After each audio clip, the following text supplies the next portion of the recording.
اخبار کوتاه، دقیق و مهم روز یکشنبه. امروز با مولوی امیرخان متقی وزیر امور خارجه کشور، آقای حسین مرتضوی معاون سفیر ایران در کابل، دیپلمات‌ها، مقامات و نمایندگان بسیاری از رسانه‌های دولتی و خصوصی ایران دیدار نمودند. در حضور وزیر صحت عامه آقای دکتر قلندر عباد، خدمات عاجل صحی برای حادثه آتش سوزی سالنگ و مسافرین در ناوقت شب ارائه گردید و اکثریت مسافرین از آن حادثه نجات یافتند.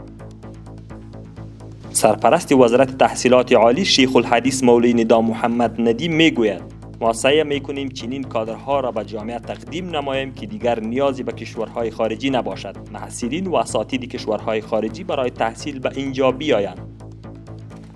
مدیریت مبارزه با مواد مخدر قماندانی امنیه کابل در یک عملیات 2 کارخانه شراب، 2 اراده موتر، 1 کیلو پودر و 5 تن قاچاقبران را دستگیر کردند.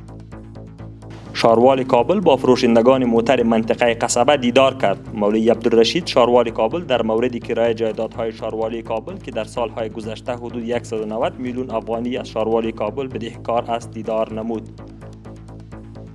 وزیر امور خارجه میگوید در افغانستان آن نظام‌ها که سعی و تلاش برای تحمیل افکار بیگانه‌ها و تمایلات شخصی داشتند شکست خورده‌اند.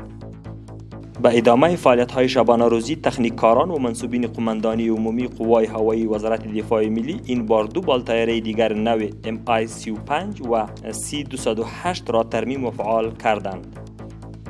برای نیروهای امنیتی ولایت بادغیس یونیفرم جدید توزیع گردید. وزارت عدلیه میگوید جلسه کمیسیون تکنیکی جلوگیری از غصب زمین در ولایت نیمروز با حضور رئیس و اعضای این کمیسیون برگزار شد. شاروالی کابل میگوید در مربوطات ناحیه دوم کار زیباسازی چهارراهی سرزیرزمینی یعنی د افغانان تکمیل شده و از سوی مولوی حبیب الرحمن منصور معاون امور اجتماعی و فرهنگی شاروالی کابل به بهره برداری سپرده شد.